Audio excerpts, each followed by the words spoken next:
Okay, we're going to go ahead and finish up this bechamel sauce. This has come to a simmer. This is 2 cups of milk, 2 ounces of roux, salt, and pepper. You can see the texture that we've got. It's a nice consistency. Nappe means coats the back of a spoon, usually like a wooden spoon, or doesn't quite act the same with a rubber spatula, but if I were to take a wooden spoon, just happen to have one of those, get it? That's what we're looking for, is a texture like that.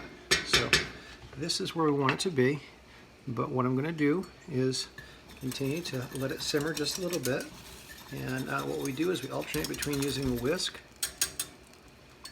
and our rubber spatula, making sure that we're getting around all the corners.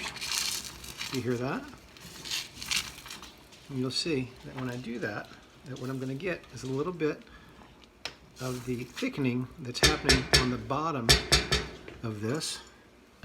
So I'll take my whisk and I'll go back and I'll whisk those little bits in.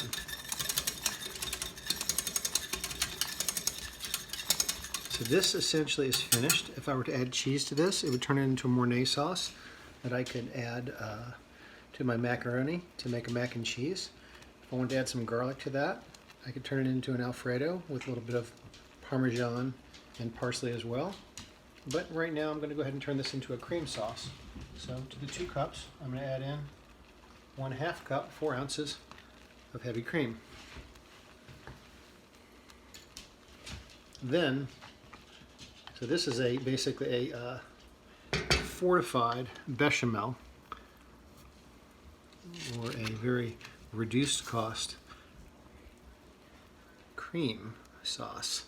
I say reduced cost because bechamel is much more cost efficient than heavy cream is.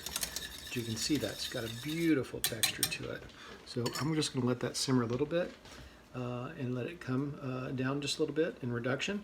And the one thing that I do want to keep in mind is that whenever I add something in, like I just added that cream in, I have not gone back and adjusted my seasoning yet for that. So I do want to go ahead and do that.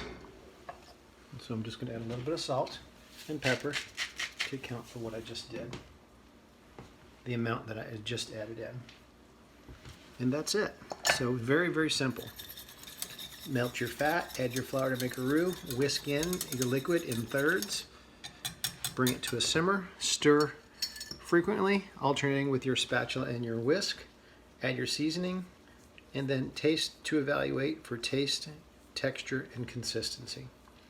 And in this example, I've added some heavy cream to finish off as a cream sauce.